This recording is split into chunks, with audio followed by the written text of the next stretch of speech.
Well, that escalated quickly. So we were okay until yesterday when the Fed chair started to speak. Well, when the statement came out, we started to get a little bearish, but we knee jerked back up, and then as he kind of started to speak, and as he kind of to speak longer and longer, the market didn't quite take what he said very kindly, and then things really hit the fan overnight. So I'm going to talk about what happened here and what signals this move produced, how likely we are to a washout moment versus how likely are we that we're actually just starting. Based off of these signals that we just saw. So, I mean, this is a pretty big one of our bigger down days that we've seen in a while. It's a pretty decent move. But are we closer to the end of this move? Or are we closer to the beginning of this move? That's what we're going to talk about, and what implications can it have from a longer term perspective? Like, will it just be a pullback if we are closer to the end? If it is closer to the beginning, does that mean that we're actually going to transition more into a full-on correction, which opens up the possibility ultimately for a bear market? I mean, that's all on the table, and all the things that we're going to discuss today. Taking a look at what's the big driver. Obviously, I think everybody kind of knows that yields are the big driver right now, the bond market. Why, and what is that telling us? What are some of these other markets telling us? I'm going to show you that. Big sector moves in the past couple of days.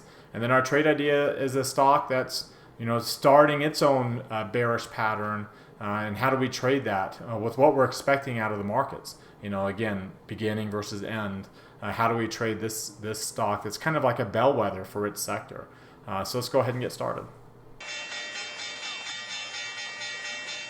Today is Thursday, September 21st, 2023. This is the Market Outlook from MarketScholars.com. My name is David Settle. All right, before we get going too far, I invite you to subscribe to our YouTube channel with this icon here, the red subscribe button down below. Click the thumbs up icon to like our video. Comment on anything that stood out to you today.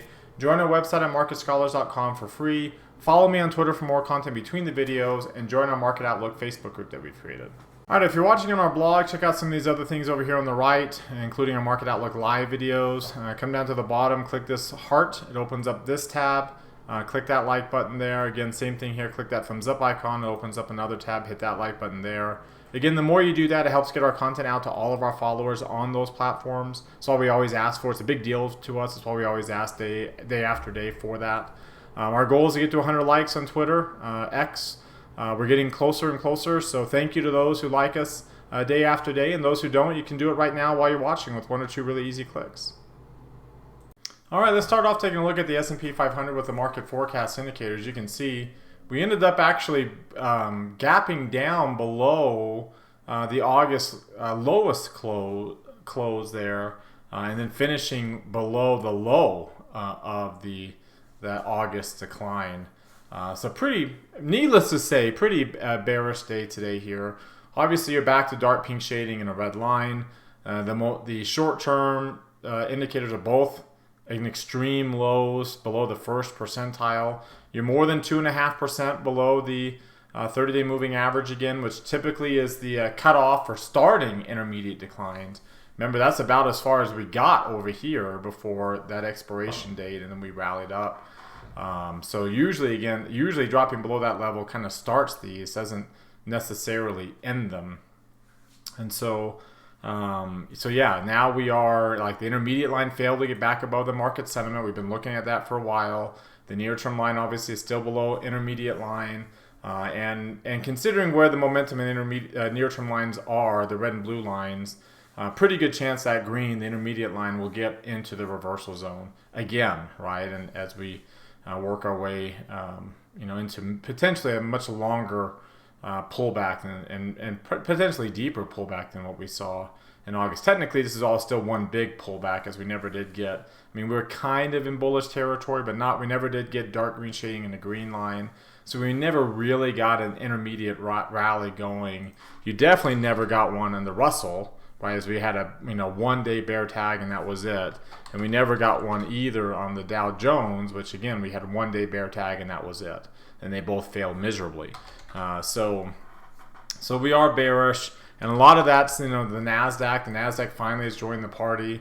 It's down 3% below its 30-day moving average. Again, not quite as bearish as the S&P in terms of closing below this low, but still pretty down day, nearly 2% down day. One of your bigger down days that we've seen on the NASDAQ in a while.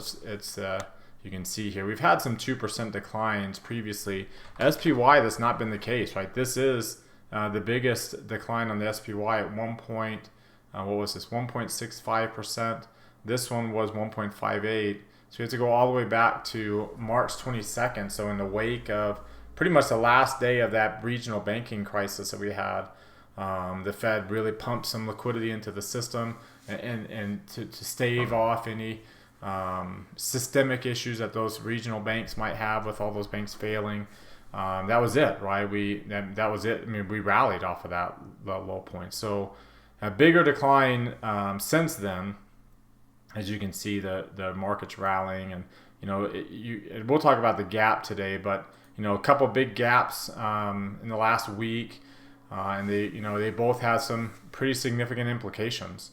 We talked about the Dow Jones. The Russell formed another oversold cluster, so 4 oversold clusters in a row, only 4.5% below. So we're not significantly below. Not nearly as much as we were last time we had 4. In this case, I think we had 5 in a row there. We were at that time 10%, 11% below the 30-day moving average. So we're only half of that this go around. Needless to say, though, the intermediate line's below the 5th percentile. The last time the intermediate line got below the 5th percentile was, when we were 11% below the 30-day moving average. So it's pretty bearish on the Russell 2000. And if it wasn't for these large mega cap names, the S&P 500 would look like this too. And what's really kind of keeping it afloat is the ratio here. The ratio of the Qs relative to IWM.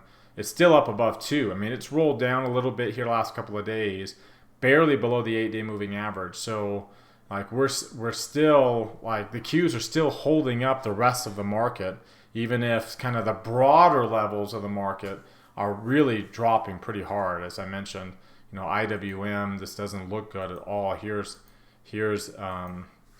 XLK, but if I were to change this to look at the Russell 2000 instead, in fact, let's just go to IWM and take a look at the ETF. But it's going to be compared down here to the S&P 500, and you can see how it's really been underperforming really since the beginning of 2021, but it broke down here this year with those banking issues.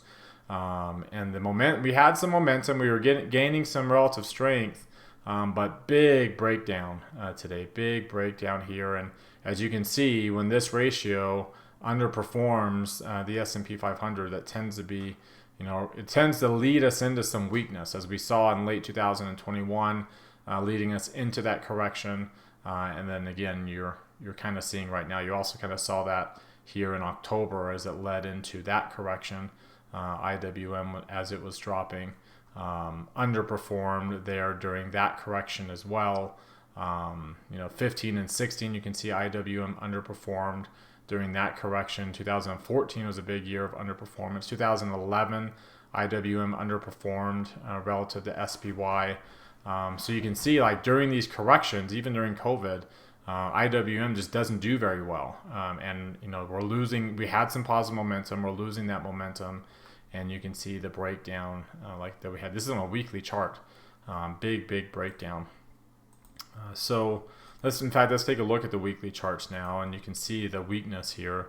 So obviously this is a pretty significantly bearish candle. After a couple transitions, now we got the red arrow. It's pretty bearish. It's one of your bigger bearish candles that we've seen here in a while, about as big as what we got in August.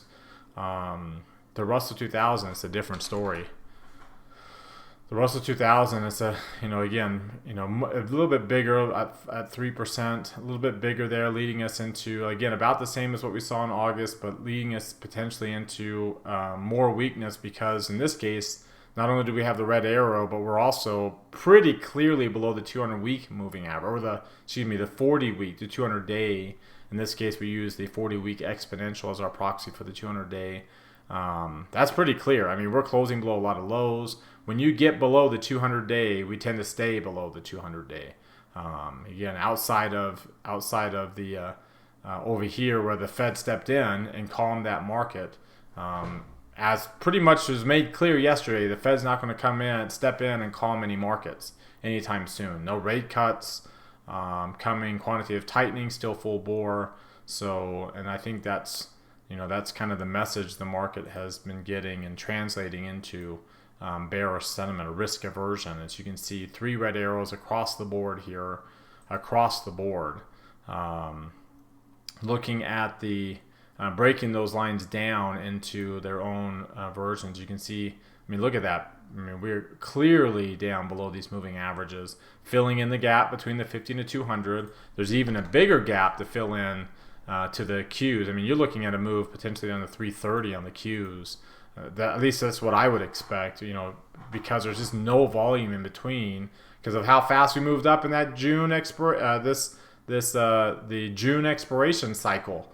That ended in June when we went parabolic there. We went up so far, so fast, so quickly that we just have no support in that area. So it's really easy to go down if with the right catalyst, which appears that we've gotten. The MACD and stochastics are clearly bearish there. The Russell 2000 is breaking way below its 200-day moving average, as they show on the weekly chart, being below the 40-week. The MACD and stochastics are clearly bearish. Volume is picking up. In this case, the point of control is actually lower than where, in some of the other indexes, the point of control is way down there. You can see on the Qs and on SPY, of course, the diamonds, it's a little bit higher.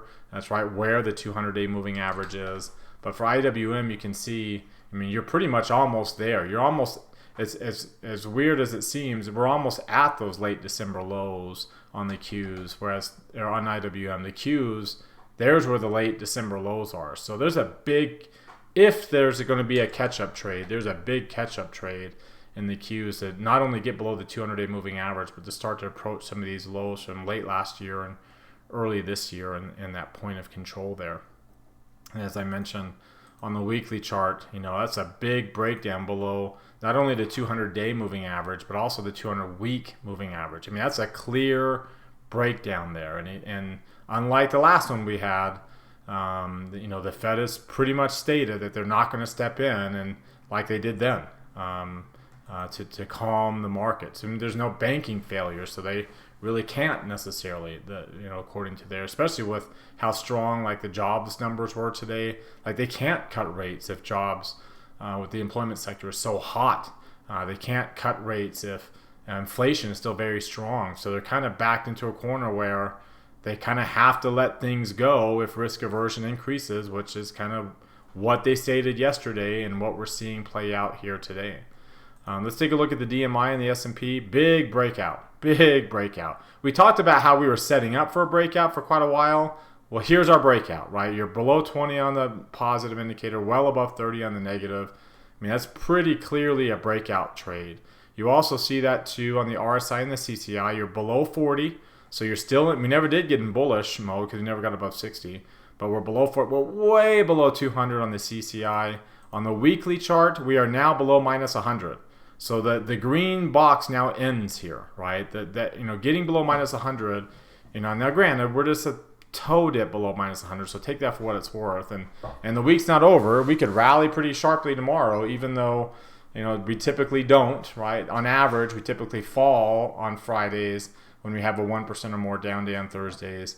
But, anything can happen. And but assuming that we continue, assuming that there's some moderate weakness tomorrow, we're going to finish below minus 100 on this, and that's pretty much an indicator that that the long-term bullish move is done, right? That we're done with our long-term bullish move.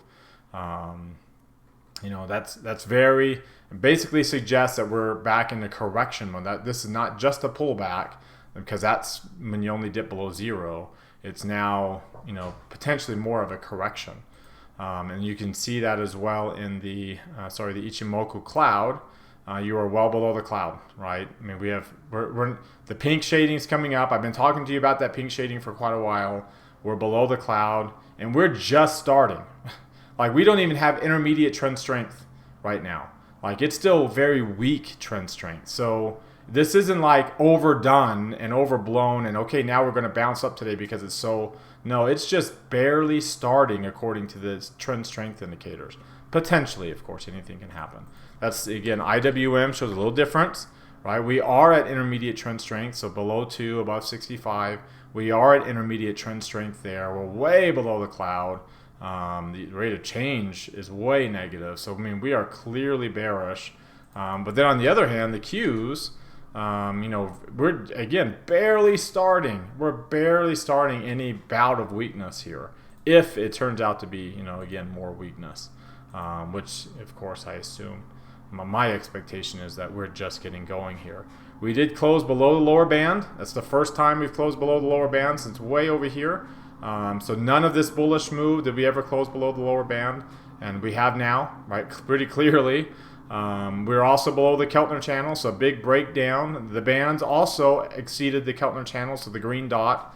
So you can see that momentum there, that red momentum you can barely see now, and zoom out. Like, again, we may just be barely starting. Like, here's how bearish some of the momentum we got during the correction.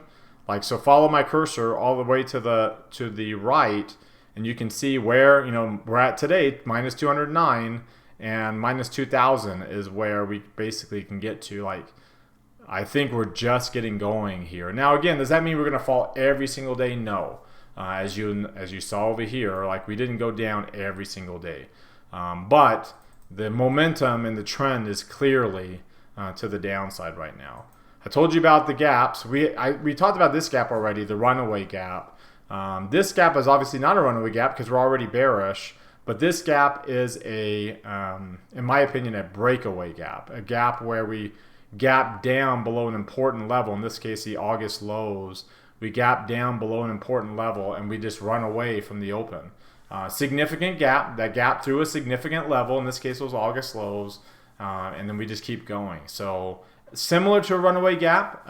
Usually a runaway gap, you're just starting. You're coming off of a high point usually. A breakaway gap, you're already bearish. You can also have breakaway gaps to the upside if you're in the opposite scenario. But in this case, it would be a bearish breakaway gap. They're continuation gaps. So you have to have the move and then a breakaway in the direction of the existing move. And there also has to be some kind of resistance or support that you're breaking through. Otherwise, it's just a common gap. So I think, there's a good chance that now we stay below, this 435 level. I think we've established a new layer of resistance in the short term. We might rally here tomorrow. We might rally on Monday because that would be 12 Mondays in a row that we rally. But I wouldn't expect us to get above this 435. And if we do, then the sentiment has clearly shifted back to being bullish there. So I think we've established a new layer of kind of some short-term resistance to the upside. And today's volume and range confirms that, right? The range during the day was barely above the average, but remember we have a gap. So we close at 438.64, the high 435, so about 3 more points. So you're about almost 8 points, about 7 3/4 points range, and then the volume at 104 million. Those are big levels, as you can see. So that obviously the range is up here when you count the gap. So it's a pretty big range. That ATR, the relative ATR is back above 1%. It's rising. The volume 100 some odd millions up here. When these lines are rising, that's a sign of bearishness, increased volatility. The VIX still has a long ways to go. Like usually during normal intermediate declines, right? Normal intermediate declines, the VIX gets above 20. We're not even above 20. The VIX gets above 100%. We just barely cross above 95%. The VIX gets above its 200-day moving average. The VIX gets above its 200-day moving average. We're not above the 200-day. Now we're close. I mean, this is a big move on volatility, and we've been talking about that too. That volatility, we were set up for a tsunami, right? A volatility tsunami, which is the phrase that's used there among market technicians. That's kind of like that unknown volatility move. It's so unpredictable. You never know when it's going to happen. All you can do is predict the conditions that typically produces these waves of volatility. And And we have been in that mode, right? We have been in the mode where, especially with how compressed the volatility index has been below this 10% mark here, we've been in that mode, and now it appears that we're kind of breaking out. So we've been compressed in volatility. We've been consolidating, converging on a really this sideways move. Oh, and the other thing too on the intraday I didn't show you was we got the breakout, right? I told you how bearish it was for a one touch on this. Well, there you go. Like here we are at 100. We got our new 4-week low point today. So here we are at 100, and now the question is, once the green line gets to 0, you kind of have to get the red line below 70 before you look for the reversal, right? For this thing to turn it around. So and again, we're still below 5%. Like we may just be getting started on any bout of weakness, and especially with a lot of the breakout signals that we're actually getting today. A lot of the signals we're getting are not like oversold signals. They're actually breakout signals, which suggests that that we are finally now after, remember how like for the longest time we never did get that 5% during that August decline. We never did get that 5. Well, now we do. Right now we have the 5% decline, which is still, compared to all the most recent intermediate declines, that were not correction, right? The 7% there, 7% there. It is a little bit bigger than one we had in 21, but 9, 7% there, 7% there, 6. This is still a pretty small pullback compared. So when I say that we may just be breaking out, we may just be breaking out, especially if it turns into something more of a correction where you end up with much bigger numbers than just 5, 6, or 7%. All right, now let's take a look at what's driving this price action. I think this big outlier to the downside is one big reason. That's the big driver of our price action today. Let's pull up September and take a look here at today. All right, so you can see, again, stocks were down. That's not surprising to see that here, right? And it's down as we were today. Commodities were down, but they really just, they beat out high yield. High yield, look at high yield outpacing. That's this ratio, high yield to investment grade, or to treasuries. In this case, it would be not, it would be a little shorter time frame than TLT. But like, that's not that big of a drop. Now, when you look at it compared to TLT, it's, high yield actually rallied, right? Look at that big gain up to the upside. So a little different story when you look at, similar durations. It did drop a little bit there, but it's still, look how bullish it is. Like, it's just barely breaking, in this case, the 8 and 17 and 30-day moving averages of the ratio all at the same time. You can see it's generally pretty positively correlated to the S&P 500. So if we start filling in this gap, and which is a pretty sizable gap, it's not as big as it was, but it's a pretty, in context here, if I go back, a longer time frame, there's a pretty sizable gap there at 2%. There's been a few others, but both of these other peaks were coming off of some major lows, right? These big correction low points here. We are not coming off of a big correction low point at all. So it's a pretty sizable gap considering. And if we start to fill that in, we have to get below the 50. If it starts to fill that in, then things can really start going nuts here. If I were to look at, investment grade now relative to a longer time frame, so this would be more the 10-year time frame. Again, this is generally this is pretty positively correlated with the S&P, and you can see it only broke the 8-day today, so it didn't break nearly as much. But you can see the gap. Its gap between the 15 to 200 is also pretty darn high. Relatively speaking. So, once those credit spreads really start to break down, then things are hitting the fan. So we didn't quite have that yet. High yield's still doing okay, especially investment grade. Gold is down, but it was killing equities. Just much better performance relative to equities there, and especially relative to treasuries. Gold's just killing treasuries. And then real estate as well. REITs are just getting absolutely hammered. When you look at the 12 grid of this, let me pull up the 12 grid, it'd be right.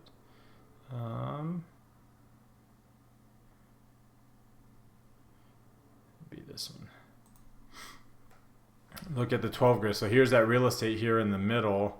Look at that breakdown. The breakdown in high yield, breakdown in real estate. Look at even preferred, but like emerging markets, EFA, both have been in dark pink shading and a red line for quite a while. The 10-year yield getting a cluster, an overbought cluster. So you wonder if this has got this yield move is a little bit of a blow off top feeling to it. You can see TLT with the oversold cluster.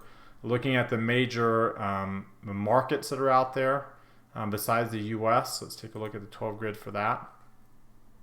China, of course, is your second biggest economy, dark pink shading and a red line. Japan, it's actually still holding up pretty well with India. But look at France, the cluster.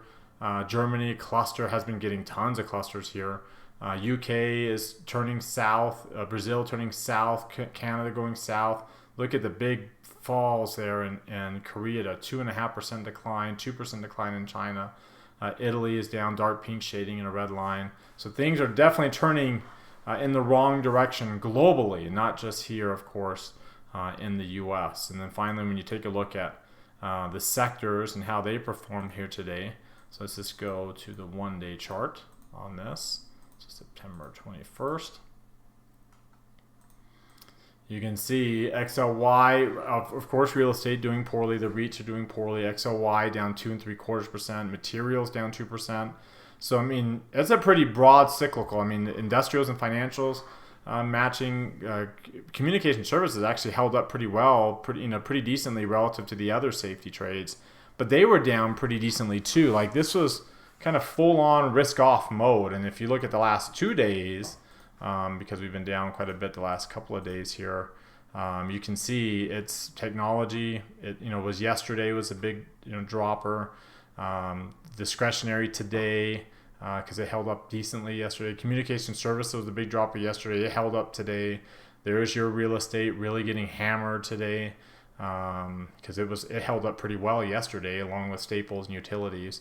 They're still in healthcare. Those three are still your safety trades, and real estate obviously now is kind of lumped in with the other cyclical trades. Energy doing okay, industrials doing okay, but still down a couple percent over the couple of days.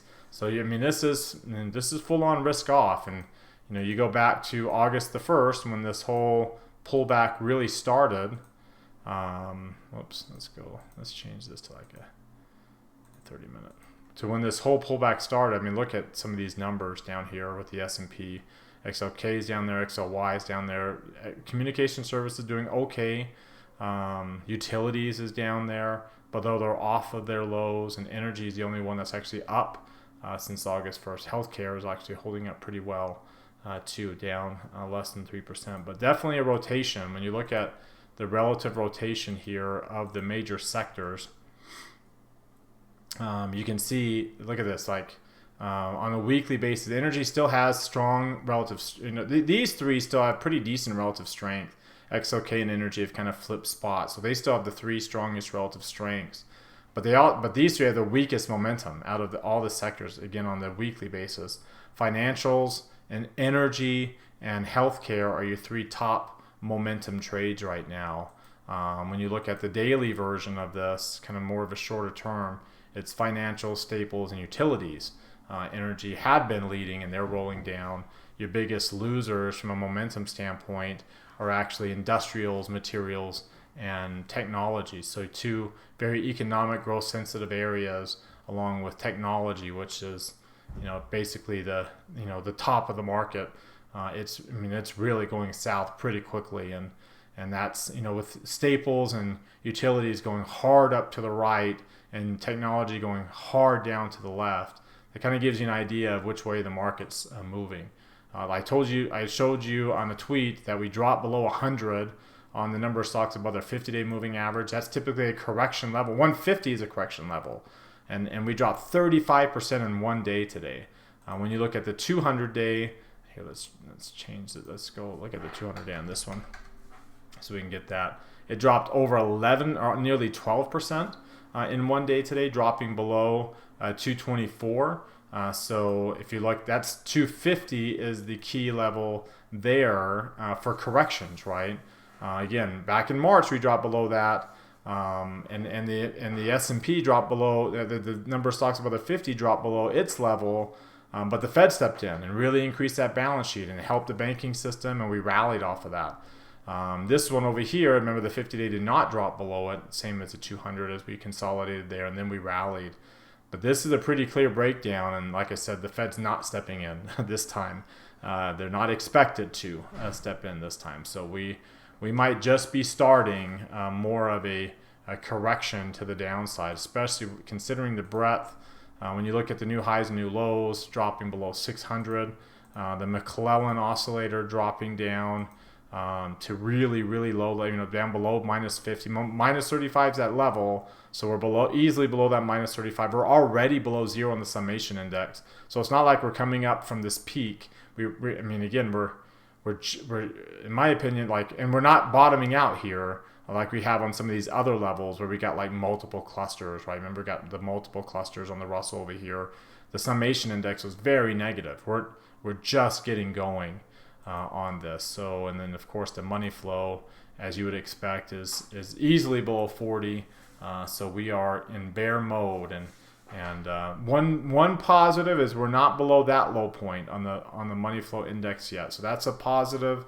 And and as long as we don't kind of follow through on this with more, like that will build into more weakness if we do get weaker, right? As you can see, if I were to zoom out here to when we first started to go south on some of these levels, you can see, we didn't quite. We started to get pretty bearish over here, and we did actually drop on the money flow lower than the lows that you had. If I were to zoom out a little bit, so you can kind of get a sense, we did drop below that a little bit, but by the time we got into this area over here, we were kind of at the same levels as what we saw over here. Sorry. So like the money flow, like it can pick up to the downside. So this is actually one little positive sign so far, that the money flow, as bearish as it is on this index, that we have not dropped below that low point yet. So here's hoping, right? Here's hoping that it doesn't build into tomorrow, or into, probably will bounce up tomorrow, and we've got a very high probability of bouncing on Monday. But here's hoping that we don't follow through like another bearish week next week, that we really build on this volume index down to the downside. All right, now let's take a look at our trade idea of the day, and I want to take a look at Amazon. I did not do a Market Outlook live video because generally Brandon does these videos on Thursdays, but I consider, since he's gone and the markets are kind of weird today, that I decided that I would do one to kind of keep everybody up to speed on what's going on. So hence the trade idea we'll go through tomorrow morning, hopefully at this level. And it's on Amazon. You can see the decline, again, dark pink shading and a red line, very similar to the broader market. After having been bullish for quite a while here, very strong trend, been converging for quite a while, finally is turning potentially south right now. Biggest drop, 5% drop below the moving average since this last intermediate decline there. So pretty significant change in sentiment on Amazon that we haven't seen for a while. You can see the bearish candle that we're getting, the red arrow that we're getting, the falling PPO. That has definitely turned to the downside. Looking at the moving averages, you can look at that big gap between the 50 and 200-day moving average. It's the problem with going bearish so fast and then converging for so long. You just create this tremendous gap. MACD's gone negative now, below its moving average. Stochastic's in bearish territory, well below its moving average. Good volume on today's breakdown here. Again, kind of a breakaway gap as we're breaking below these lows. On the gap to the downside. Obviously, all these other bearish patterns across the board, right? Your big breakout here above 30, barely below minus 20. Again, that's the starting of a breakout, right? That's not the end. That's not a washout. That's the starting of a breakout pattern.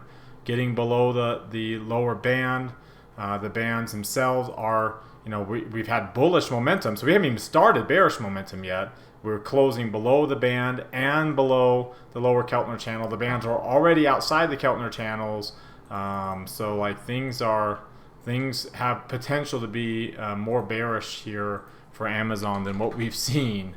Getting below the cloud, basically today's gap, this breakaway gap, actually broke you through the cloud completely. through the cloud as we opened up below it and then stayed below it. We haven't even started a trend here. We haven't even started a trend. So again, you can see just how bearish things can get. So what I decided to do was a long put vertical spread. So because it's so expensive, well, it's not too expensive. It's not too bad anymore. But I decided to come out and keep the cost of this put even cheaper than the 250 or whatever I'd pay for up here. Buying the 125, selling the 120. One standard deviation's at 117, so that's in this area. So pretty good chance that we can, again, fill in this gap to October expiration down to that 117. They got some flexibility built in. It's got about $3 worth. And again, it's a very low risk. For the reward I'm getting, it's a very low risk. Remember, to get, with our high probability trades, like if I did a short call vertical spread, I'd be risking $1,000 to make about $350. So I'm getting 5 times my normal reward for half the risk. So very, very low risk for the reward we're trying to make. And again, if it works out, if a gets below and stays below 120 by expiration, which is what it very well could do, then we can get a pretty decent gain on this. All right, well, that does it for today. You've heard from me now. Now I want to hear from you. Use that link popping out in the top right corner of your screen. That takes you to our Market Outlook forum. Open up any new thread there with any questions or comments you have. Reply to anybody else's thread, and let's keep this conversation going in between videos. Again, thank you very much for watching. Remember to subscribe to our YouTube channel, hit that thumbs up icon, comment on the video, join our website at marketscholars.com for free. Follow and like us on Twitter as well, and Facebook as well. Have a great rest of your Thursday night, everybody, and we'll see you all next time.